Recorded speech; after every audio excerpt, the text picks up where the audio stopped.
Hey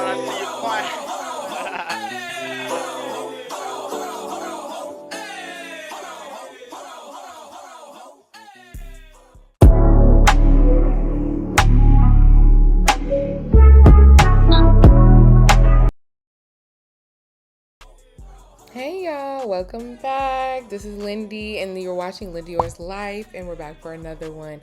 As you can see, we're doing hair again. Like, are y'all excited? Make some noise. Okay. I fell victim to the curly flip over and I was like, you know what? I'm just gonna get a curly half wig so I can do all the little fun hairstyles and also try to do like a flip over. So this is the hairstyle I'm attempting first. So first and foremost, I had to go in and part my hair from ear to ear. Try not to really leave too much in the front, but ear to ear will do it. And then I had to go in and start mapping out the actual parts. Honestly, I didn't do it exactly like the picture, but I tried to at least have it like each braid kind of curve a little bit away. And honestly, I say braids, but I actually ended up doing flat twists because I'm just not in the practice of doing a good braid. But I did try braids for my second go around this hairstyle, and I actually really like it. So I'll show y'all that next week. But this week we're doing flat twists. So I'm mapping it out. I take the Shine and Jam to map it out, try to clean up the parts as much as possible.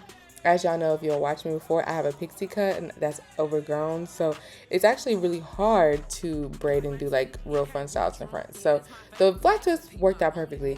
So I just went in and I flat twisted. If you've never flat twisted before, you're really just rolling your hair together, but like to your scalp.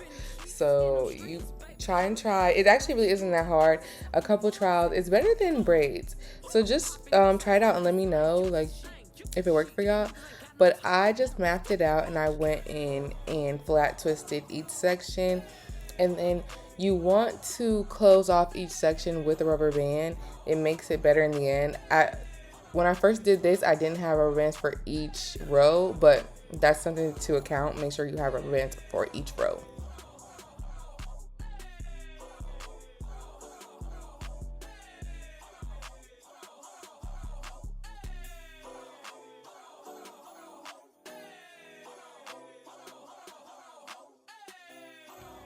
This top part probably was the hardest part because it's hard to like look up to the top of your head and see anything.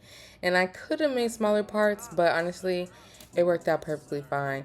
Only thing I would say is Shine and Jam might not be the best thing for this scenario because it doesn't hold as well as other gels can hold. I think if you're like a braider, you know the gel that they're using now, like I feel like they don't use Shine and Jam, so I would just say that. Try a different gel that's not Shine and Jam. But other than that, I think this worked out really well.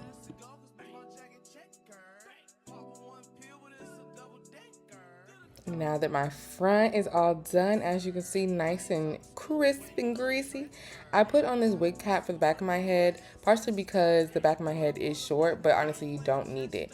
Now, with this part, when you're putting the clips in, what I will say is make sure you put the clips behind where you have rubber bands. I made the mistake here of putting it in front of my rubber bands to like hide them, but no, you need to put it behind the rubber band so the rubber bands show through so they can give the illusion of like it coming out of your scalp. So make sure you do that. But this part also really helps with the illusion of it coming out with your scalp. So I went in row by row, specifically the rows in the like crown of my head, and I went in with my little crochet needle, pulled out a little curl, and then I looped it in the needle, and then I pulled it under my flat twist, right really close to where the curly half wig and my hair met. So it just adds to the illusion that each curl is coming from each twist, you know what I'm saying? But I'm telling y'all, one thing you need to do is put that half wig behind the rubber band. That's what I did after this video because I was looking at it and I'm like, something's off. So I did end up changing to that, which you'll see at the end.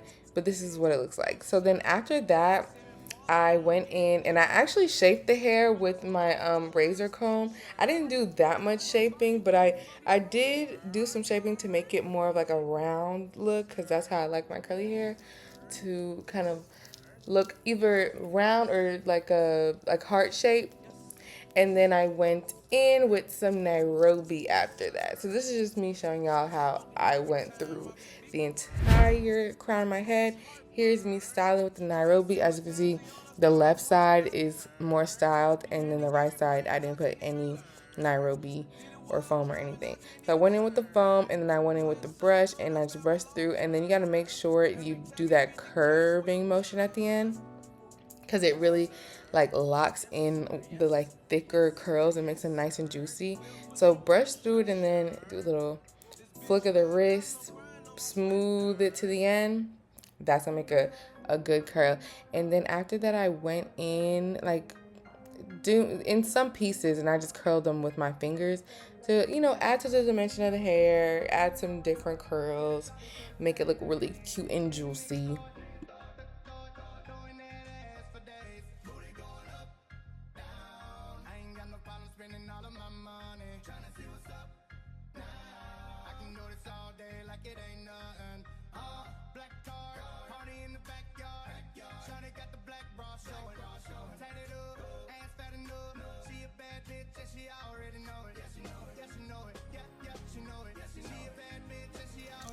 It has been a week or two with this icy hair, and I don't have any complaints as of yet. I think that it doesn't do the like super matting thing, but it does tangle, but that's to be expected. Okay, y'all, this is the final look. I wanted to come in the sunshine and show y'all my hair. She's so cute. At first, I was a little about it, but I think I just needed some makeup and put a little outfit on. And now I feel like that girl. But yeah, this is the final look. The hair so far, you know, so far, it's really good. So I would suggest, if you want to have wig curly like this, icy hair is the place to go. And the twist turned out better than I thought. I couldn't do a braid at that moment. I'm out of practice on a braid, so that's probably why. But so far, so good. This is the hair, this is the look, and thank you so much for watching. Like, comment, subscribe, and holler at your girl down in the DMs. You know, the comment section. And let me know how you feel about it. Thanks. Bye.